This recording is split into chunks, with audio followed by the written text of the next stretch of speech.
Hi guys, welcome back to Sin City Living. So in the absence of any emails from anybody with some strategies or questions or anything they would like to see us film, I'm going to today go over why some of the procedures exist that are there, primarily when it comes to paying, why we pay the way we do, and the reasons for it. And it's pretty much always game protection. So I'm going to start off with the first one, an easy one. Let's look at the field. Right? Nothing drives a box crazier than someone that pays like this.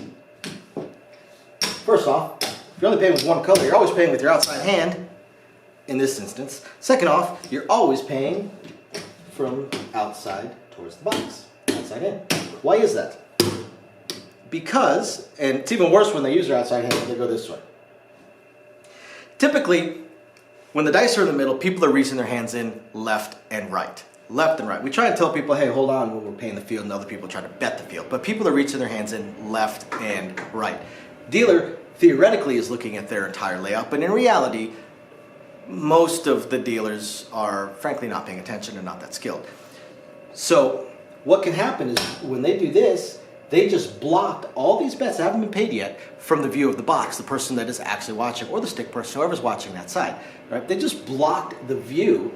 So with all these hands reaching in, who's to say somebody isn't just dropping down a little bit more money on top since it already won? It's called pass posting. It's illegal, by the way. People can get arrested for that. So outside in. That is also the reason that we pay the pass line this way. I'll pay this person first, then I'll pay that person first, then I'll pay that person first.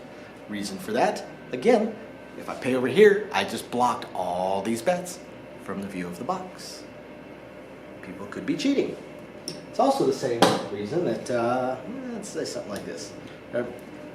It's also the same reason that if I were to pay this, I would size in this way. Why? Because, now yes, there are some times where we pay with both hands, but in general, we do our best to not ever, again, block that bet from the view of the box. In this case now, it becomes less of a concern of the player cheating because their hands might not be in there while the dealer is paying. More of a question of making sure that the dealer is not colluding with the player to cheat.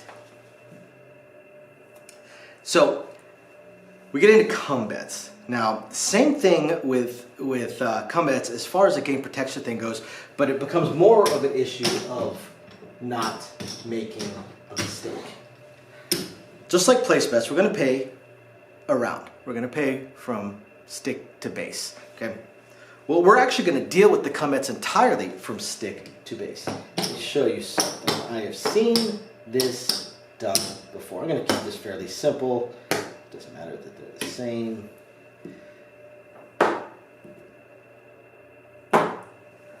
I have seen this right here happen in the past.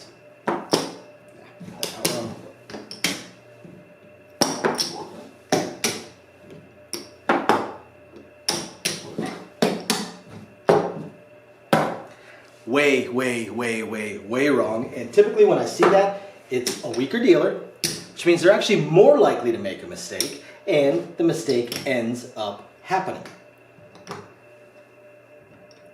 And typically, once they've paid everything and they got to grab those two come bets to travel, they pause. So they're like, these are new come bets, right? They ask. Because people have already picked up their money and left their new come bets out. So by the time they're paying the last one, this guy right here, out here, all they might see is this. So they pay this guy and then they're like, these were the come bets, right?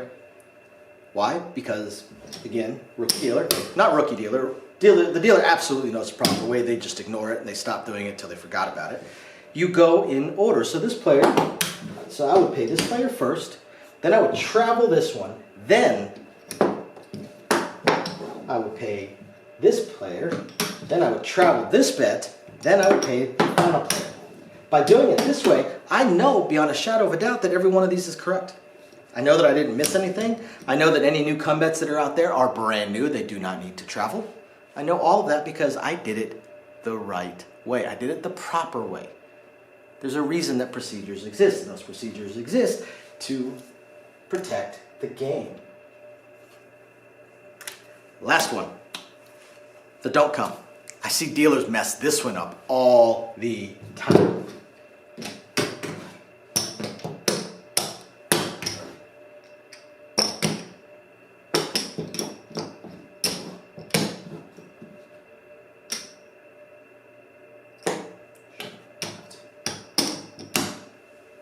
Right here. I see dealers mess this one up all the time. They start doing this. Well, guess what they're doing? By paying this way, they are blocking all these bets from the view of the box. Now, players should not be reaching into here, but theoretically, it's possible. So again, for game protection, they pay from the box towards the box. Game protection. They pay this way so they're not blocking all the bets from the box. So I hope you guys find this interesting, illuminating, enlightening. If there's any dealers out there, I hope you guys maybe find it helpful in some way, shape, or form, or again, entertaining.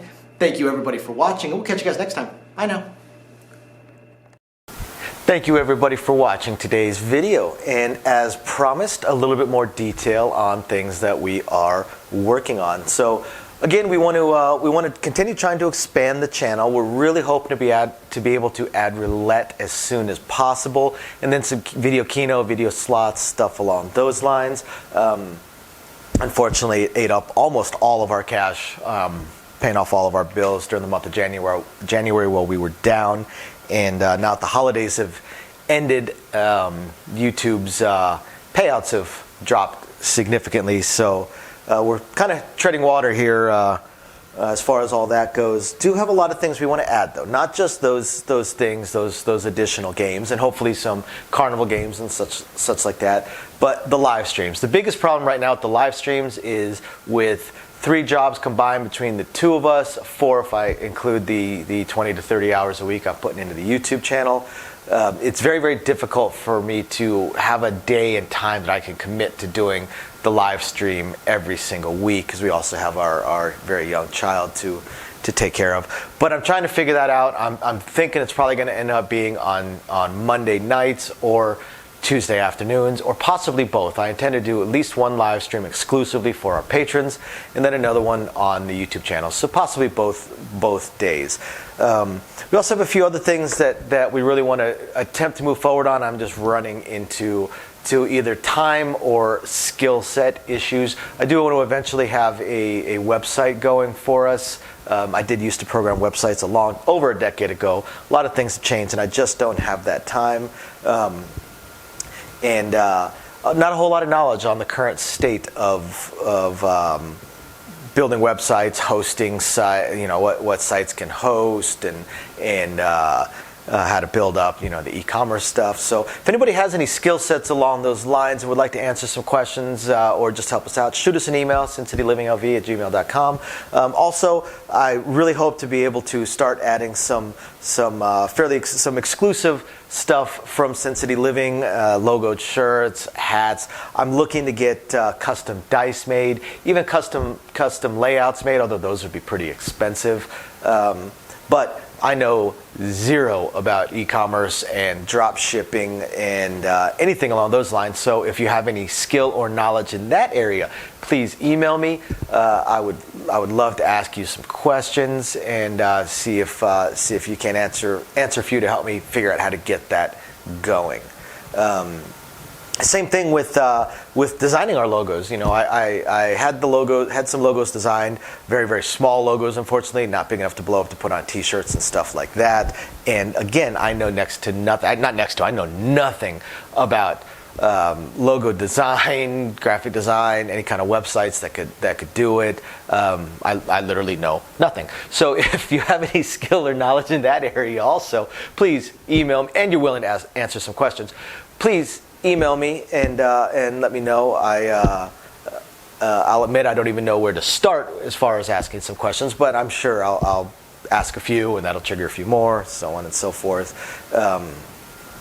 So yeah, there's that, and of course we do hope to continue to improve our AV setup, but I am an AV moron, so also right there, if you have any skill sets or knowledge in that area, please email me, and are willing to answer some questions.